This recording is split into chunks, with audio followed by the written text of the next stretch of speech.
Sir, Udgir जिल्हा होणार आहे म्हणून फेसबुकवर सोशल मीडियावर अफवा पसरत आहेत का? त्या सत्य आहेत का खोट्या आहेत? अतिशय फेक बातमी आहे. भागाभागामध्ये तालुक्यामध्ये समाजामध्ये तेढ निर्माण करणारे हे कृत्य ज्याने कोणी केले ते शोधावं लागेल.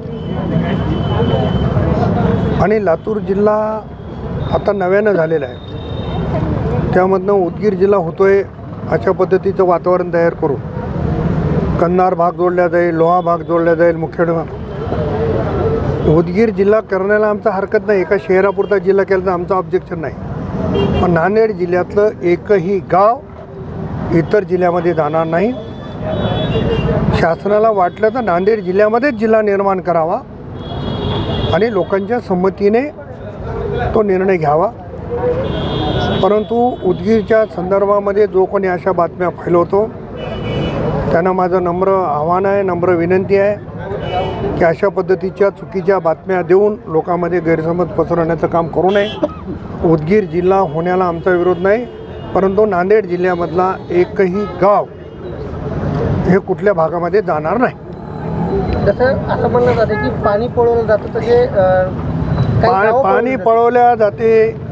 ते कल्पोकल्पित काही हुशार माणसं आहेत, ज्यांना काम नसेल ती माणसं डोक्याला होतात. नांदेडला पाणी कुठून येते? गोदावरी कुठून निघते? मग असं नाशिकवरून येणारं पाणी नांदेडकरांनी पिऊ नये म्हणलं तर चालते का?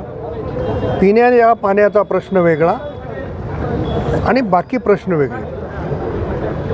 पिण्याच्या प्रश्नाची आणि त्याची सांगड लावू नका. कुठलंही उदगीरला किंवा इतर ठिकाणी पाणी कोणी पळवलेलं नाही.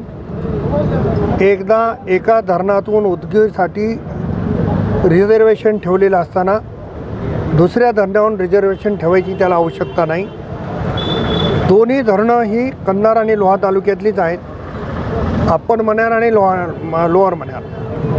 त्याच्यामुळं अप्पर मण्यारमध्ये उदगीरचं रिझर्वेशन आहे आणि लोअर मण्यारमधून जी पाईपलाईनचं काम चालू आहे मी थांबवलेलं आहे आणि मी ते काम होऊ देणार नाही.